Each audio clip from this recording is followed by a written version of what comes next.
Welcome back to my garden. We're now in the penultimate week of May, which is my absolute favourite time of year, to be honest, because this is when we really start to plant out. In my area, in North Yorkshire, I'm past the final day of frost, so I can carefully put my plants outside, and you can see around me I'm building frames. Today's video, we're going to do a review of a brassica frame. Now, I don't grow grasses very often because I'm quite a long way from my house, down the way there, and as you can hopefully hear, we are surrounded by birds who just decimate anything without protection. So that's what we're going to do today. I bought a frame online, let me show you. So here we go. This is the frame we're going to use today. It came from the app on your phone, you order things through that come next day, one of them. It cost me, I think, 46 English pounds, so that's about $60 if you're in the States. To give you a rough idea of cost, it's about 2 meters long. So my theory is, this bit behind me, it should do most of the length, but quite frankly, let's see. So we'll open up. First impressions, I knew it was going to have a green mesh, but I don't really like it. I would have rather had a black mesh, but it's what I found online. But you know, we'll see. I'm hoping there's some instructions in here somewhere. Open this without cutting the mesh, because that would be a bit rubbish. Alright, so I'm unpacking it, and I have found some instructions which tell me absolutely nothing. They just tell me that I pay for it, which I did, so that's good. Some pegs, we've got some pegs in here, so that's good. We can peg it to the ground. I'm quite protected in this little bit here, so wind's not a massive problem, but good nonetheless. A little bit more danger tape up here. There we go. I'm just trying to find a gap where I can cut it without cutting the actual mesh, because I know what will happen. I'll break it. Right, let's look at the parts. We've got pretty substantial canes. They're not metal, they're a fibre. I don't know if you can see that on camera, but they are solid, so that's pretty cool.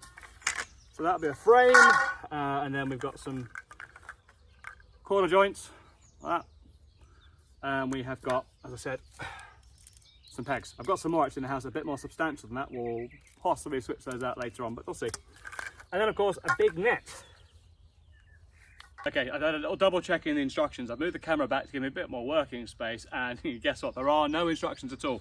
And that's fun because most is obvious, but I don't yet know what these little clips are that are attached to this, perhaps something to the netting. We're going to work it. I've got my assistant showing you some sticks. We're going to build the frame. I will probably do this as a bit of a speed up.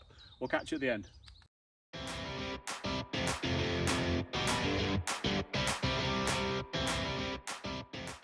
I'm just stopping the time lapse to show you something. So we've noticed as we're doing that, some of them have a point, obviously the ones that go in the ground.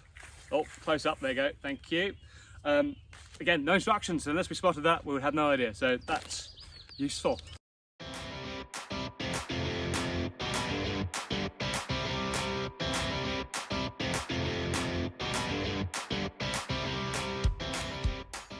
So first up, this is fun. So the beds I built are all exactly 2.4 meters long. The frame is supposed to be 2.1, and you will notice that it is not, which is always the fun when you buy things on the line. So I think the original plan is going to change. I'm going to have to pop it in the bed at the end, and hopefully it will just squeeze in. So that's what we're going to do. Okay, so here we go. You can see the poles now on the spare bed. This one's got that emulsion on it from my wood pile over there. Now, as you can see, it's bigger than it's supposed to be. That probably means the net is bigger than that, but I'm not so worried about the net. I can tie the net down. What we're going to do is we're going to make some adjustments. We're going to make the whole thing slightly smaller in the workshop. Now, what we found when we went to cut the poles is that, in fact, there were two different size poles. So there were some shorter ones, which are obviously the frame at the top, and some longer ones, which are the sides. So, good little spot for my assistant, in fact.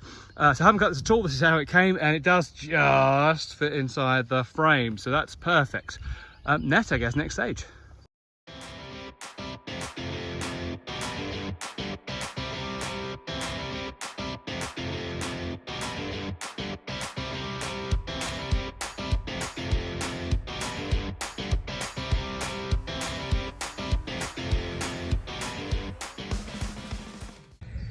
And it's done.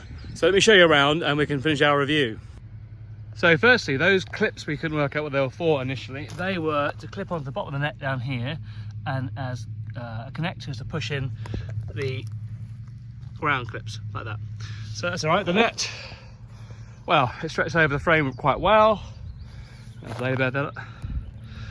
So it's a butterfly net, so that's what will stop in there. Obviously it's quite wide weave, it should stop birds, won't stop everything, but I think that's okay. And look, there's other flies on top of it, so at least that is showing something. We will see. I mean, do I like it? No, not really. Obviously, if you look up here, you can see I build my stuff mostly out of wooden stick. Here's some stuff I'm doing now. I much prefer that style, it fits my garden better, and what I might do is put some sticks around this and hide the frame a little bit. That might look nice. And the green mesh, I don't really like the green mesh, but I guess what's going to matter is whether or not it keeps out the butterflies and actually get some brassicas. So we will see on that. I do have some other trials. So I've also bought these tunnel nets. Now these, I'm kind of thinking lettuce and cabbage in these as opposed to big things like broccoli. So that's what they're for. Maybe some other things like some carrots. We'll just see, because I do find the slugs tend to eat seedlings. So that's kind of about covering up and getting things started. Rating for this, honestly, I think it's a bit ugly. 3 out of 10, probably where I'd go for that. Sorry, 3 out of 5 maybe is where I'd go for that.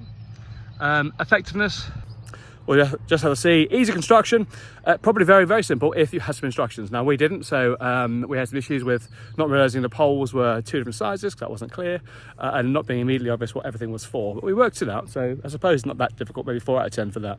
But overall, it's because I don't like how it looks, 3 out of 10. If it works well, it might push up to a 4. If you liked the video, if you find it useful, please do like and subscribe so we can grow the account. Now, I'll say I'll see you soon. Bye now.